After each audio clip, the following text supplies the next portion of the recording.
ए हमारा राजा हो, तू हमारा आंखों के सोझा रह, वही तरह तो के देख के हम जी ले। लागे की गोरिया बेकार एगो हम ये जानती हो तुम्हारी हम एगो हम ये जानती हो तुम्हारी हम।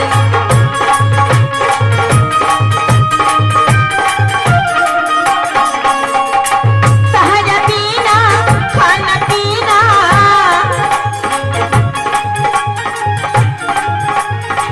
सहज पीना खाना पीना लगे ये गरिया भिखारी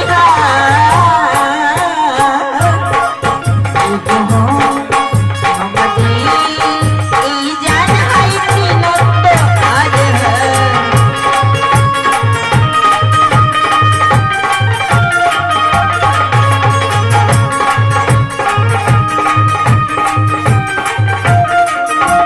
जब से देखली बनी रानी होश मेरा गानी हो, ना ठीक से हम खाना खाई ना पीला पानी हो।